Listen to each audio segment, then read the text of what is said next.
తలై చంగణాన్మదీయం 108 వైష్ణవ దివ్యక్షేత్రాల్లో ఒకటైన ఈ క్షేత్రం తమిళనాడులోని నాగపట్నం జిల్లాలో కొలువయ్యుంది. ఇక్కడ స్వామి శేంఘనాథనాథ పెరుమాళ్గా నిలుచుని ఉన్న రూపంలో తూర్పు దిశగా భక్తులకు దర్శనమిస్తారు. ఒకసారి శేంఘన్ అనే చోళరాజు విష్ణుమూర్తి మీద అపారమైన భక్తితో ఇక్కడ ఘోర తపస్సు చేశాడు. ఆ రాజు భక్తికి మెచ్చిన మహావిష్ణువు ఆయన ముందు ప్రత్యక్షమై నీ పేరుతోనే ఇక్కడ కొలువై పూజలందుకుంటాను అని వరమిస్తాడు.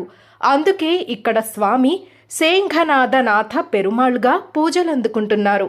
తలై అంటే ప్రధానమైనది, చెంగణం అంటే ఎర్రటి మట్టి ఉన్న భూమి, మదియం అంటే ప్రాంతం. ఎర్రటి మట్టితో ఉన్న ముఖ్యమైన ప్రాంతంగా ఈ ప్రాంతం పిలువబడేది. అందువలనే ఈ క్షేత్రానికి తలై చంగణాన్మదీయం అనే పేరు వచ్చింది. ఎంతో పురాతన విశిష్టత కలిగిన ఈ క్షేత్రం చాలామంది భక్తులకు తెలియకుండా మౌనంగా నిలిచిన ముత్యం లాంటిది.